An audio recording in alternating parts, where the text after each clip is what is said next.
What is the real compromise of mid-powered bikes? It's not power or speed, it's range. Believe it or not, a lot of the weight savings on these mid-powered bikes are done with a battery.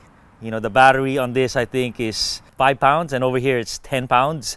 The funny thing is the power itself, 50 Newton meters, especially the second wave of mid-power bikes, the power itself is pretty darn good. These things can go pretty fast, you know, 85 Newton meters and 600 watts. But for the most part, most people, they don't do full turbo rides. You know, they only do boost on a super steep hill when it's a group, especially, or on a solo ride where you're in a super hurry. For the most part, all group rides, they just go on the middle mode, you know, kind of a social fast mode, and that's trail mode. And these things on turbo are about the same as these on trail mode.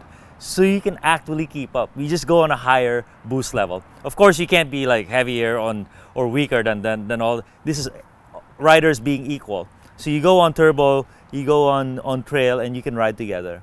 So it's all pretty darn good. But what is the compromise? It is range. It's absolutely range, because I have all these bikes. I have 5 of each, and the reason why, you know, what stops me from taking the mid-powered bike on an hour away or whatnot is the range. So the range on these things is easiest to really comprehend them in climbing, because miles, you know, it's so dependent on how much altitude are you gaining or not. So my range on this bike, so this is a 360 watt-hour battery, and going pretty fast, my range is about 3,000 feet of climbing. You know, maybe 2,800, 3,000 feet. This one, on the other hand, going at the same speed, I'm on trail mode, my range is about 6,500. There's the difference right there. So it's an interesting dilemma. So how these folks address the mid-powered dilemma of not having a range is having extender batteries.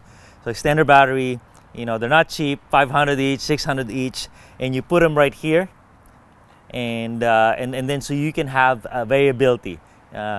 It's like water. You can take more of them depending on your ride. So the big problem with that is, you know, if first you lose your water bottle space, and then your bike becomes heavy, because these extenders have cases and whatnot, and sometimes you have to take 2 of them. So, and also a lot of them right now in first generation are too small. So this one has a 160 watt-hour battery, a range extender. Same thing with the Levo SL, which I've ridden for years. 160 watt-hour is hardly pays for itself, hardly pays for its weight, for you know, for the space that it occupies. So that is the dilemma. And if you are mostly going to use it for short rides or solo rides, then it's okay. But if you're always going to use the range extender, I do have a couple buddies, they've never taken the range extender off. I'm all like, okay, you should have gotten a real bike, a full power bike, if you're going to roll that way.